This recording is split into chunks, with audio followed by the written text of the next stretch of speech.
عائشہ کی شادی بڑے ارمانوں کے ساتھ ہوئی تھی۔ سپنے وہی تھے جو ہر لڑکی دیکھتی ہے، عزت، پیار اور سکون۔ لیکن شادی کے کچھ مہینوں بعد اس نے سمجھ لیا کہ زندگی فلموں جیسی نہیں ہوتی۔ صبح صبح پہلے اٹھنا، سب کے لیے کھانا بنانا، ساس کی باتیں سننا، شوہر کی تھکان کو سمجھنا اور اپنے جذبات کسی کو نہ دکھانا۔ عائشہ ہر دن مسکراتی تھی، لیکن اس مسکان کے پیچھے تھکان چھپی ہوتی تھی۔ ایک دن عائشہ بیمار پڑ گئی تھی، تیز بخار، لیکن گھر میں کوئی دوسرا نہیں تھا۔ رسوئی میں کھڑی رہی، آنسو چپ چاپ گرتے رہے اور دل کہتا رہا، کاش کوئی کہہ دیتا کہ بیٹھ جا۔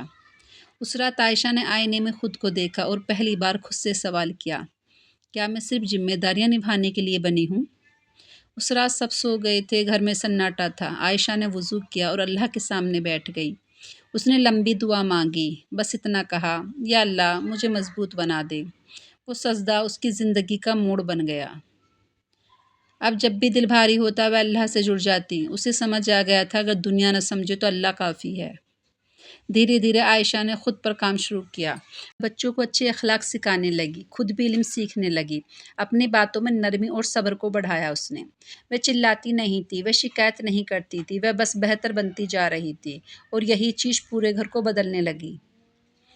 اب ساس کی آواز میں تلخی بھی کم ہو گئی تھی، شوہر کی آنکھوں میں عزت بھی بڑھ رہی تھی، بچے ماں سے جڑنے لگے تھے۔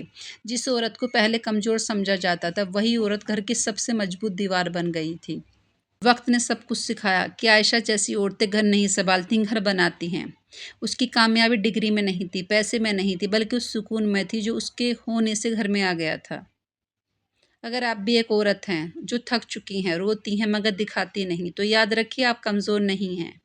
آپ کی خاموشی آپ کی طاقت ہے، اور جو عورت اللہ پر بھروسہ کر لے اس کی زندگی کبھی ہارتی نہیں ہے۔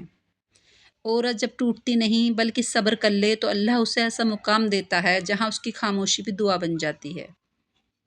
تو یہ کہانی آپ کو کیسی لگی؟ کامنٹ میں بتانا اور ویڈیو کو لائک کرنا۔